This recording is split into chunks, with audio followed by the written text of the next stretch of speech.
What is up, everybody? It is Nick here from Zerg Nation, here back with another Rust update on electricity in the staging branch. So currently, right now, we are on my own personal Zerg Nation private server that I do for testing on the staging branch. So today we're going to be going through the updates that just came out just so recently in the past few days of electricity. So there are a few new items that have come into the mix. What I'll do here is I'll pull up the view so we can see here. So new in this update here, the battery texture has changed from the last video. Before, they used to be a small little gray battery. Now it's a car battery look.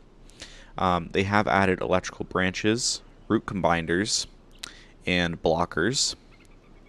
So each one of those can actually be used in a different way. So the electrical branch, basically you take one electrical input from a generator or something and you branch it off into multiple different sections. With the root combiner, basically it's kind of the same concept except the other way around. So rather than taking the one main input and branching it out, this here's a root combiner. So we're basically putting all the inputs into one wire.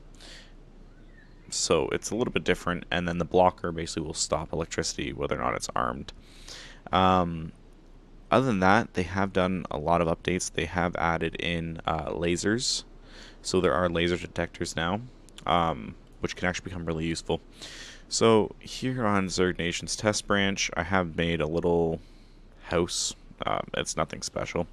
In the back, we have all of our generators. We have some turret points based around, which actually can be really useful, especially now in the updates. It's basically we can you can use external turrets as basically a way to stop and deter people from being around your base, because it can be triggered from inside inside your compound or whatever. So basically, starting off here, we have the laser detector at the front door. Opens at the front door. Nice. Auto door. We can go inside. So the light switch on the wall here, which turns on the light. Now this is where a trap can become useful. So I don't know if you guys can hear in the game audio, but there are turrets. So opening this door, say the person's not paying attention, they close it, they trigger the sensor, and well, they have 3 auto turrets staring them in the face.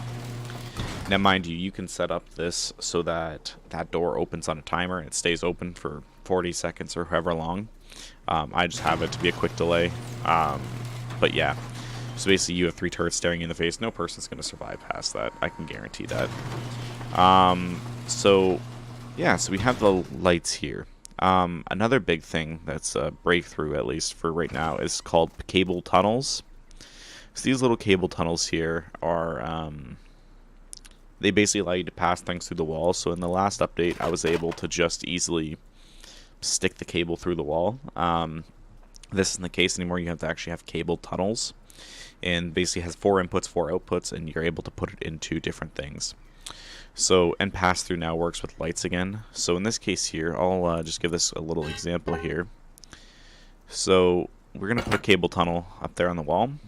So basically, these lights are not hooked up. They're hooked up through pass-through right now, but they're not hooked up to the main power. So to do that, we're basically going to take the pass-through. We're going to go here to the tunnel. We're going to put it into tunnel 1. Up here, we're going to go out tunnel 1. And we're going to go power in. Now these lights are on. Pretty straightforward. It's a simple thing. So now coming up here, I have done some cable work. Some of this stuff is very dirty. I'm just going to clear that so it looks clean. As you can see, though, the cabling can be done extremely clean. It's not one of those things that, you know, it's hard to keep it clean. You can clean them out pretty easily. So right here, we have a timer on the wall that I was trying to test with a laser sensor to get the lights to turn on.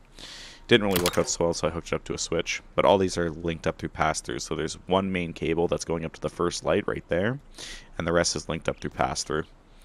So here's another concept for other bases for raid deterrence. So these can all be triggered by laser detectors, which aren't hooked up right now, just for the sake of time and everything. And say this here's your loot room. So my loot room, let's just say this here. So we have all of our loot, then we have these 3 switches on the wall. So if we trigger on all these switches, honestly, it's only going to work on one of these things right now because I only hooked it up. But in reality, when we go downstairs and outside, those switches would come down here and they'd basically trigger these door controllers and basically trigger all three of these doors to open up. Obviously, you would be doing a bigger space, not just a little triangle foundation. I would probably do a square foundation or something like that where I can get more turrets on it facing different directions. And basically be a 360 controllable from inside your base detector, basically turret bases along the side. And obviously you have to have TCs to support these. Mind you, it's not really necessary. Other than that, though, everything else is pretty much still the same. Other than the cable pass-throughs, the laser detectors and everything, and just the way these generators work, they are a little bit finicky still with the power. So each one of these here is controlling a separate thing. Mainly because I'm just thinking they're bugged out right now, because right now, basically, if I hook up this one here, it's hooked up to two things, except it only passes power to one of the options I have. So for whatever reason, only one of the outputs works right now, and basically each one's bridging to a splitter and everything. So, you know, it's getting there. They're still doing a lot of different changes. It's not something that's been 100% set in stone yet. They are still doing updates to it. Give them time. Again, I will keep you guys updated as updates come along. And yeah, as far as I'm concerned, it's coming along really nicely. Everything's been going great. Electricity is a nice thing to see. In Rust, it is something that's needed, and it has been needed for a long time. Low grade, you know, yes, it's nice, but low grade is low grade, and there's only so much you can do with low grade and only so much you can collect. Other than that, though, I think electricity is a great feature that they're working on, and very pleased with its development so far. And other than that, we'll open up a little present. See what we got. Oh, we got a revolver. Okay. Yeah, other than that, I hope you guys enjoyed this update of the staging branch and electricity, and I will see you guys in the next video. See you later, guys.